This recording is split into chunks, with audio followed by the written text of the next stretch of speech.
હોવાથી તાલુકાના 56 ગામોની તમામ પ્રકારની ઓફિસો આમોદ ખાતે આવેલ છે। અત્રે ઉલ્લેખનીય છે કે સૌથી વધારે તાલુકાની પ્રજાને આધાર કાર્ડની કામગીરીમાં ખૂબ જ મુશ્કેલી પડે છે। જીવન જરૂરિયાત બની ગયેલા આધાર કાર્ડ માટે તાલુકાની ગરીબ વર્ગના લોકો પોતાની રોજિંદી રોજી ગુમાવી આધાર કાર્ડ માટે ભૂખ્યા અને તરસ્યા લાંબી લાઈનોમાં ઊભા રહે છે। કેટલીક વાર સાંજ પડીએ ઓફિસ પૂરા થતા બીજા દિવસે પોતાની રોજિંદી કામગીરી પડતી મૂકી ફરીથી આવવું પડે છે। આમ તો ગામડાના લોકો માટે આમોદ તાલુકા પંચાયત ઓફિસ ખાતે આધાર કાર્ડ માટે કેન્દ્ર ચાલુ હતું, પરંતુ કોઈ કારણોથી બંધ થયેલ હોવાથી એક જ કેન્દ્ર પર લાંબી કતારો લાગે છે।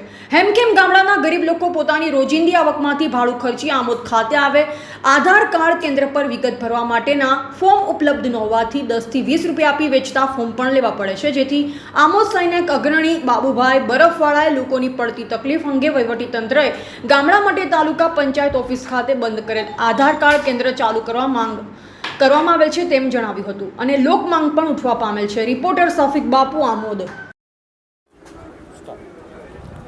આપણે જોઈ રહ્યા છીએ કે અહીંયા આમોદ જનસેવા કેન્દ્ર ખાતે આ આધાર કાર્ડ માટે લોકો સવારના લાઈનોમાં ઊભા છે।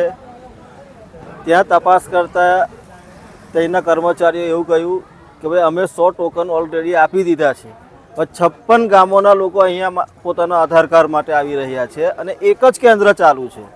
તાલુકા પંચાયતમાં એક કેન્દ્ર ચાલુ હતું, કોઈ કારણોસર એ કેન્દ્ર બંધ છે। પ્રાઇવેટમાં અમુક કેન્દ્રો ચાલુ હતા, તે પણ સરકારે બંધ કરેલા છે। 56 ગામોના લોકો સવારથી લઈને સાંજ સુધી અહીંયા લાઈનમાં ઊભા રહે છે, છતાં પણ નંબર આવતો નથી અને આવતીકાલના ટોકનો લઈને બિચારા પોતાના ઘરે જઈ રહ્યા છે। તો આ બાબતે વહેલી તકે ઘટતું કરવામાં આવે એવી લોક માંગ છે।